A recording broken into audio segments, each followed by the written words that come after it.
কোন বহিব বিটিচিৰ শাসনৰ কাৰিত হাগ্ৰামা মহিলাৰী নে প্ৰমোদ বড়ো বিটিচিৰ দক্ষতা কোন হাগ্ৰামা মহিলাৰী নে প্ৰমোদ বড়ো বিটিচিক কোনে শাসন কৰিব এইবাৰ হাগ্ৰামা মহিলাৰী নে প্ৰমোদ বড়ো হাগ্ৰামা মহিলাৰীৰ ব্যৱহাৰ ভাল নহয় হাগ্ৰামা মহিলাৰী বিটিচিক অত্যাচাৰী শাসন চলাইছিল ইপিপিএল দলৰ প্ৰাৰ্থিত্ব ঘোষণা কৰাৰ লগে লগে বিপিএফ দলে আতংকিত হৈছে প্ৰমোদ বড়োৰ হাগ্ৰামা মহিলাৰীৰ লগত কোনো তুলনা নাই এই মন্তব্য ইপিপিএলৰ মুখপাত্ৰ গুলজাৰ হুছেইনৰ জাম্ভা হাগ্ৰামা মহিলাৰ কি এটো এটা আপোনাৰ নিউজ চেনেল বিলাক যে আছে হেগুলো সম্বোধন কৰে আৰু আমাৰ প্ৰমোদ বড়ো ডাঙৰীয়াই কেনেকুৱা সম্বোধন কৰে আপোনালোকে চাবচোন ইয়াৰ পৰা এটো পাৰ্থক্যটো আমি গম পাওঁ যে আসলতে প্ৰমোদ বড়ো ডাঙৰীয়া দক্ষ না হাগ্ৰামা মহিলাৰী ডাঙৰীয়া দক্ষ এইখিনি ল্যাঙ্গুৱেজটো আপোনালোকে গম পায় আৰু তো এটো মই ভাবো এটো আপোনালোকে কোৱেশ্চন কৰাৰ নিচিনা কথাই নহয় কাৰণ চাওক বিগত 17 বছৰত হাগ্ৰামা মহিলাৰী ডাঙৰীয়া শাসন চলালে হাগ্ৰামা মহিলাৰী ডাঙৰীয়াৰ কেতিয়াবা চাইছে নেকি কোনবা মানুহৰ লগত ভালকে ব্যৱহাৰ কৰা তেনেকুৱা কিন্তু আজি তাৰিখত পোৱা নাই আৰু প্ৰমোদ বড়ো ডাঙৰীয়া চাইছে কেনেকুৱা ধৰণৰ মানুহৰ লগত কেনেকুৱা ধৰণৰ ব্যৱহাৰ কৰে আপোনালোকে নিশ্চিত হ'ব এইখিনি কথা আপোনালোকে জানে আৰু সভা সমিতি বিলাকতো কেনেকুৱা ব্যৱহাৰ কৰে যোৱা কেইদিনমান আগত আপোনালোকে চাইছে নিশ্চিত হবে এখন ৰাজহুৱা সভাত হাগ্ৰামা মহিলাৰী ডাঙৰীয়া কি কৈছিল যে হিয়তো এইবাৰ যদি কোনো এটা সমষ্টি হাৰে সেই ওয়াৰ্কাৰ বিলাকক বলে এনে চেন্ডেলৰ মালা দিব তেনেকুৱা ধৰণৰ কথা বাক্য কৈছিলে আৰু কেইদিনমান আগত এটা সভাত মই দেখিছিলো সোশ্যাল মিডিয়াতে চাইছিলো এখন সভাত আমাৰ ইসলামিক লেফাজ পিন্ধা এজন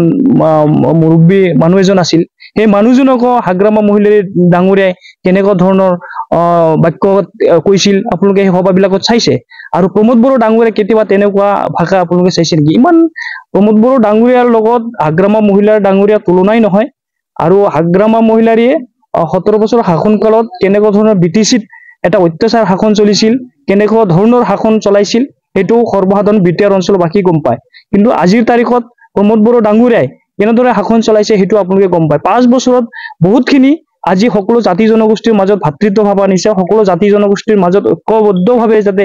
বিটিআৰ অঞ্চলটো আগুৱাই লৈ যাব পাৰে তেনেকুৱা ধৰণৰ কাম আসলে প্ৰমোদ বড়ো ডাঙৰীয়াই কৰিছে সেইকাৰণে মই ভাবো যে প্ৰমোদ বড়ো ডাঙৰীয়াৰ লগত আৰু হাগ্ৰামা মহিলাৰী ডাঙৰীয়া তুলনা নহয় দিনি ৰাতি যেনেকুৱা পাৰ্থক্য ঠিক তেনেকুৱা ধৰণৰ পাৰ্থক্য মই দেখা পাওঁ সেইকাৰণে মই ভাবো যে আকৌ আমি এইবাৰ চৰকাৰ গঠন কৰিম বিটিচিত আকৌ যি আমাৰ ইপিপিএল দলৰ নেতৃত্বাধীন চৰকাৰ প্ৰমোদ বড়ো ডাঙৰীয়া আকৌ চিফ হ'ব আৰু ইতিমধ্যে আমি গমে পাইছো আপোনালোকেও জানে বা সৰ্বসাধাৰণ ৰাইজে ইপিপিএল দলটোক আকোৱালি লৈছে ইপিপিএল দলটোক সকলো ৰাইজেই মৰম দিছে ভালপোৱা দিছে সেইকাৰণে ইপিপিএল দলটো আজিৰ তাৰিখত ইমান ওপৰত উঠিছে বুলি মই ভাবো সমষ্টিৰ পৰা চন্দন বৰ্মাই এবাৰ নিৰ্বাচন খেলিব কেনে ধৰণৰ প্ৰভাৱ পৰিব বিপিএফ দলত নাই আপোনালোকে চাইছে আমাৰ দলৰ কেণ্ডিডেট ঘোষণা হোৱাৰ লগে লগে আমাৰ প্ৰাক্তন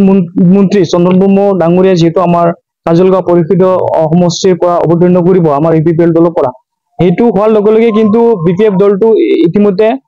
আতংক হৈ গৈছে আৰু ইতিমধ্যে আমি ভাবো যে আমাৰ লগত মানে কন্টেস্টটো নহবই কাৰণ সেইকাৰণে কন্টেস্ট নহয় কন্টেস্ট কেতিয়া হয় যেতিয়া দুটাই মানে ষ্ট্ৰং থাকে তেতিয়াহে কন্টেস্ট হয় আমি ভাবো যে আমি নিশ্চিতভাৱে আমি ইপিপিএল দলটো আৰু আমাৰ চন্দন বৰ্মা ডাঙৰীয়াই মানে ভাল মাৰ্জিন লৈ মানে আমি জিকাটো খাটাং হৈ পৰিছে আৰু কাজলগাঁওবাসী ৰাইজে ইতিমধ্যে ইপিপিএল দলটোক আকোৱালি লৈছে আৰু আমি তেনেকুৱা ধৰণৰ ভাবা নাই যে কন্টেস্ট বা কিবা হ'ব সেইটো আমি ভাবা নাই আমি জিকিম আৰু চন্দন বৰ্মা ডাঙৰীয়া জিকিব এইটোৱে আমি ভাবিছো